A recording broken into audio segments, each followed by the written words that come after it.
Turning now to Israel, the countdown to Tuesday's election is officially on.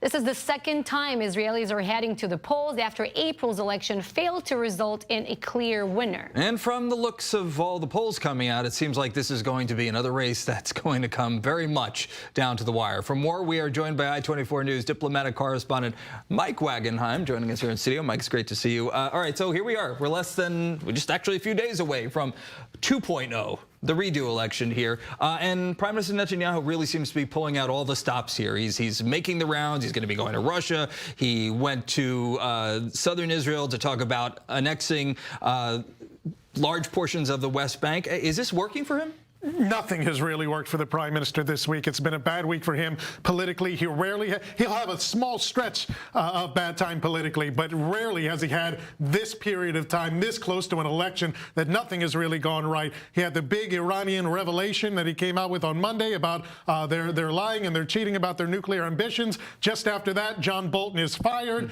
and then he comes out the next day with the application, the announcement that will apply sovereignty to the Jordan River and areas around the Dead Sea if he's elected. Didn't really seem to catch on with voters in the polls we saw in the aftermath. Later on that night, he's at a campaign rally in Ashdod, and of all things, rocket attacks. Hamas sending a message, the Prime Minister scurrying off a campaign rally event because of incoming rocket fire. The worst thing that can happen when you carry the mantle of Mr. Security. What happens after that? His camera bill fails. His attempt to install cameras and have cameras at the polling stations to say what he says is ward off any kind of election fraud. That went down the tubes in flames. Everything he has tried this week hasn't worked, and he's running out of time now with only 6 days until the elections to work what historically has been his election day or near election day magic. Don't count him out yet. He always finds a way, but it ain't looking good right now. But you know what? Sometimes it's like a basketball team going down to the locker room with a slight deficit and might create another effect. We know that Netanyahu has some magic tricks,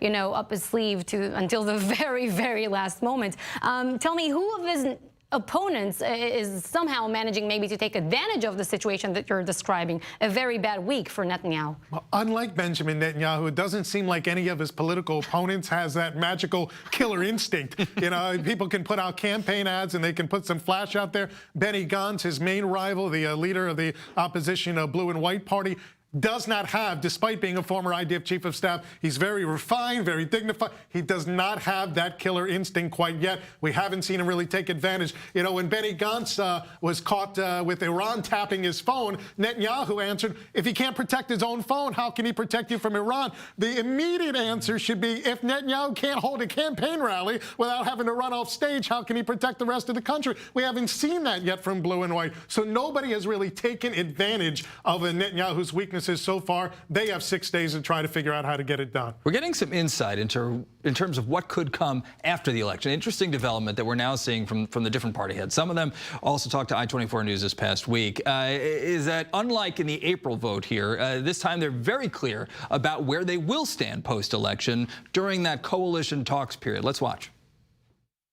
I'm not going to recommend under any circumstances Benny Gantz and Lapid, simply because I'm a right-wing guy. Even if it's in partnership with the Likud?